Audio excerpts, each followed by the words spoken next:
గత 24 గంటల్లో హోంమంత్రి అమిత్ షా ఈయన ఒక ఎమర్జెన్సీ సిట్యుయేషన్ని క్రియేట్ చేశారు అని చెప్పాలి. ఎందుకు ఇలా చెప్తున్నానంటే 5 అతి కీలకమైన ఐపీఎస్ ఆఫీసర్స్, సో వీళ్లను ట్రాన్స్ఫర్ అని అన్నారు. సో ఒక్కసారి మొత్తం ఈ వర్గం అంతా కూడా ఉలికి పడింది.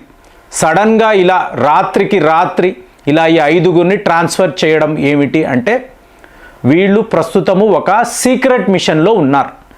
అంటే ఇక్కడ మీకు సైబర్ నాలెడ్జ్, నిన్న కూడా మాట్లాడాం, డేటా బేస్డ్ వార్ఫేర్ అని. అంటే ఒక ఐఏఎస్ అధికారి అనండి, ఐపీఎస్ అధికారి అనండి, ఇప్పుడు నేను చదువుకున్నాను, పాస్ అయ్యాను, ఉద్యోగము వచ్చింది, ఇక గవర్నమెంట్ సర్వీస్ ఇలాగే ఉంటుందంటే కుదరదండి. ఇవాళ అప్డేట్ అవుతూ ఉండాలి. కొత్త టెక్నిక్స్, తీవ్రవాదులు మనకన్నా చాలా రెట్లు అడ్వాన్స్డ్గా ఉంటున్నారు. కాబట్టి ఈ సైబర్ అటాక్స్, ఈ సైబర్ టెక్నాలజీకి సంబంధించిన పరిజ్ఞానము మీకు ఉండాలి. అంటే కంటిన్యూస్ ప్రోగ్రామ్స్ ఉంటూ ఉండాలి. అప్పుడే మీరు దేశ రక్షణ అనేది ఆలోచించగలరు. ఏముందిలేండి గవర్నమెంట్ ఉద్యోగమే కదా అనుకుంటే కష్టమండి. సో ఇప్పుడు ఈ 5 ఐపీఎస్ ఆఫీసర్స్ ఏం చెయ్యబోతున్నారు అనేది చాలా కీలకంగా మారింది. కానీ మీరు గమనించారు అనుకోండి, నేను లాస్ట్ వీక్ నుంచి ఇదే చెప్తున్నాను. మన ఫోకస్ అంతా ఎలా ఉంది? 32 కార్లు, 32 బ్లాస్ట్లు అంతే. మీడియా అంతా కూడా దీని గురించే రాస్తున్నారు. జస్ట్ ఇమాజిన్ అండి, ఇదే 32 బైకులు అయితే అప్పుడు ఎలా ఉంటుంది? సో మనం ఇది ఆలోచిస్తున్నప్పుడు తీవ్రవాదులు వేరేలా ఆలోచిస్తున్నారు. ఇవాళ ఒక అతి ముఖ్యమైన విషయం ఏమిటంటే, భారత్పై డ్రోన్ల దాడులు. ఇదే మాట్లాడుతున్నాను. మనము అన్ని రకాల ఆలోచించాలండి.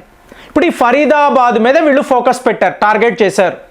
మీకు ఇక్కడ చూడండి, ఆ ప్రాంతం యొక్క పాపులేషన్ ఎంత ఒకసారి గూగుల్ సెర్చ్లో చూడొచ్చు. కానీ 300 మసీదులు ఉన్నాయండి. మీరు నమ్ముతారా? ఒక ఫరీదాబాద్ అనబడే ప్రాంతంలో 300 మసీదులు.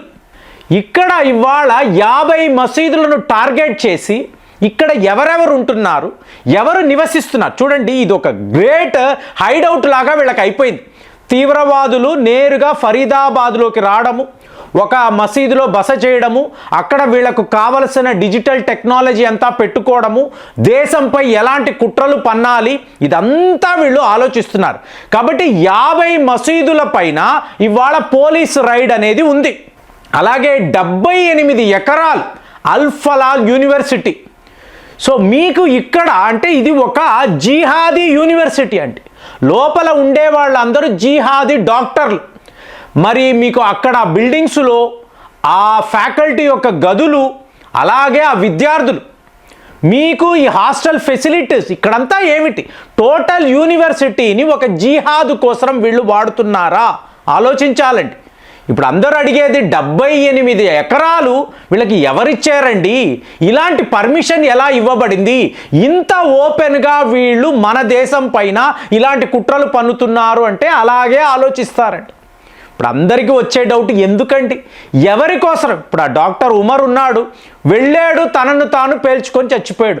ఏమి సాధించాడు? ఒక 15 మంది పోయారు. ఏంటంటే వీళ్ళు ఉద్ధరించింది ఏమిటి అంటే, జస్ట్ ఇది హిందుస్థాన్, ఇక్కడ హిందూ పరిపాలన, ఈ ఆలోచనే వాళ్ళకి నచ్చదండి. అసలు ఈ మోదీ ఎవరండి? ఈ మోదీ ఎవరు?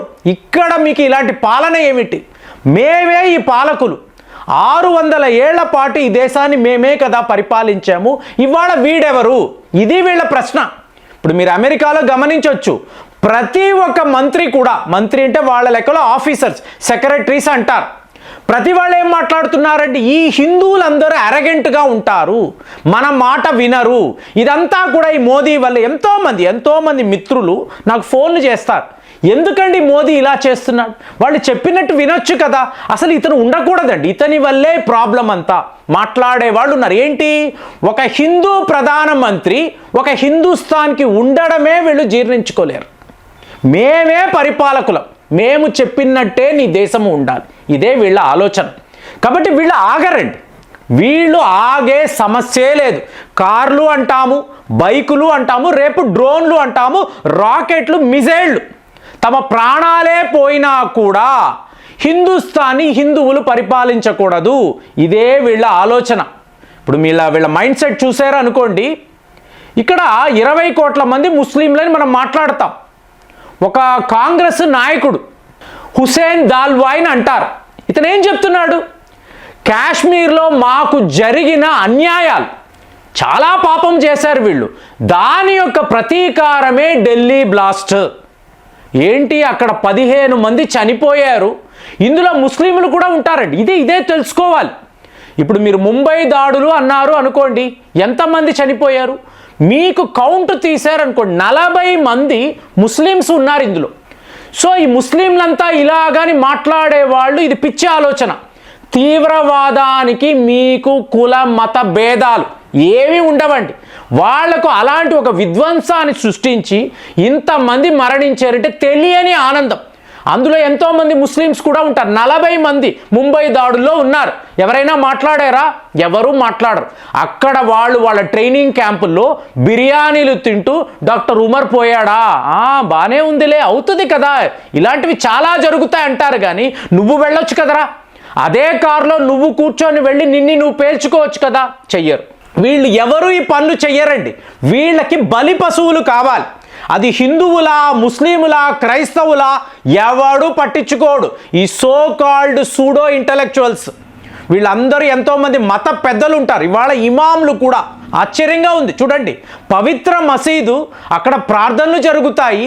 అలాంటి ప్రాంతాలలో వీళ్ళు తీవ్రవాదులకు ఆశ్రయాలు ఇవ్వడము, వాళ్ళ చేతుల్లో ఆయుధాలు ఉండడము, వాళ్ళు అక్కడే కూర్చొని దేశానికి వ్యతిరేకంగా వీళ్ళు ఇలాంటి కుట్రలు పన్నడం. సో నా వరకు చెప్పమంటారా, ఫరీదాబాద్ ప్రతి వీడియోలో మాట్లాడుతున్నాం. పక్కనే గాజియాబాద్ అని ఇంకొక ప్రాంతం ఉందండి. మరి గాజియాబాదులో ఎంతమంది ఇలా మసీదుల పేర్ల మీద లోపల తీవ్రవాదులకు ఆశ్రయం ఇస్తున్నారు? ఒక్కసారి ఇవాళ 5 మంది ఐపీఎస్ ఆఫీసర్స్ అంటున్నాను కదా, 50 మసీదుల పైన రైడ్లు చేశారు. అల్ఫలా యూనివర్సిటీని అంతా కూడా ఇవాళ టోటల్గా సీజ్ చేసి ఎక్కడెక్కడ ఎలాంటి ప్లానింగ్ జరుగుతుంది పూర్తిగా మనం కూపి లాగుతున్నాం. కానీ ఇక్కడతో అవ్వదండి. ఢిల్లీ ఫరీదాబాద్ కాదు. ఇప్పుడు ఇది ఎలా చూడాలంటే ఢిల్లీ, నోయిడా, ఫరీదాబాద్, ఇది లింక్, అంతేనా? సో ఇప్పుడు మీకు ఏమైనా ఒక ఫోన్ కాల్ వచ్చింది, ఢిల్లీ నుంచి వచ్చిందంటే మీరు అలర్ట్ అవ్వాలి. ఎందుకంటే ఈ సైబర్ నేరాలంతా కూడా ఈ నోయిడా అనబడే ప్రాంతం నుంచే ఎక్కువ ఉంటాయి. అంటే ఆల్రెడీ వీళ్ళ మూలాలు అక్కడే అన్నప్పుడు ఈ తీవ్రవాదులు అక్కడికి హ్యాపీగా రావడము, ఒక మసీదులో కూర్చోవడము, వాళ్ళు ఏం చెయ్యాలో ఈ పనులు చేస్తున్నారంటే ఇలాంటి ప్రాంతాలు ఈ దేశంలో ఇంకా ఎన్నెన్ని ఉన్నాయి.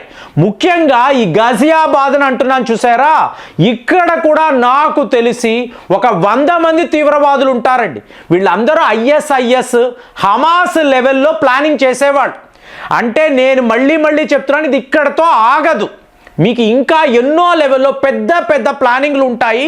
వాటినంతా కూడా ఎన్ఐఏ వాళ్ళు పూర్తి స్థాయిలో ఇన్వెస్టిగేషన్ చేసి మోసాదుతో కలిసి ఈ మూలాల్లోకి వెళ్ళి టోటల్గా వీళ్ళని వైప్అవుట్ చేస్తేనే భారత్ సురక్షితంగా ఉంటుంది. అది చెయ్యగలిగినప్పుడే కామన్ మ్యాన్ ధైర్యంగా ఢిల్లీ, ఫరీదాబాద్, గజియాబాద్ లాంటి ప్రాంతాలలో ఫ్రీగా తిరగగలడు. లేకపోతే ఇక్కడ ఎప్పుడు ఏం జరుగుతుందో ఎవరు చెప్పలేరు, ఏమైనా జరగచ్చు.